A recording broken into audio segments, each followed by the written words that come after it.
नमस्कार मित्रांनो, लग्नानंतर होईलच प्रेम या मालिकेच्या पुढच्या भागामध्ये आता रम्या ही विजयला विचारते की तू नक्की काय करणार आहे। त्यावरती विजय म्हणतो की हो, मी नक्की काय करणार आहे हे तुला उद्याच कळेल। त्यानंतर मात्र आता नंदिनी आणि जीवा बाहेर येतात, तर आता तो सुद्धा आता नंदिनी बरोबर आता अनवाणी पायांनी चालायला तयार होतो।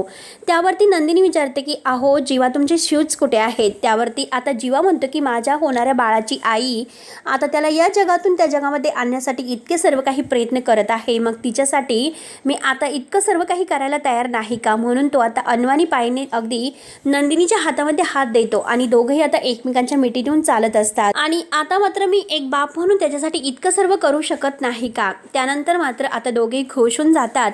आता जेव्हा डॉक्टर घरी आलेले आहेत, डॉक्टर मात्र आता जीवा आणि नंदिनीचे जे रिपोर्ट्स आहेत तर ते चेक करतात आणि ते रिपोर्ट चेक केल्यानंतर म्हणतात की हे बघा, तुमच्या अगोदरच्या रिपोर्टवरून मी तुम्हाला हे सर्व सांगू शकते। तेव्हा मात्र आता जीवा विचारतो की तुम्हाला नक्की काय म्हणायचं आहे। तेव्हा आता सगळ्यांना एक प्रकारचा असा धक्काच बसतो, कारण आता जेव्हा डॉक्टर सांगतात की हे जे काही रिपोर्ट तुम्हाला दाखवण्यात आले ते सगळे काही फ्रॉड होते। आता फ्रॉड म्हणल्यानंतर मात्र आता हे सगळ्यांना एक प्रकारचा मोठा धक्का बसतो। तेव्हा आता मित्रांनो, पुढे नक्की काय होणार आहे हे बघण्यासाठी आता आपल्या चॅनलला नक्की सबस्क्राईब करत राहा। धन्यवाद।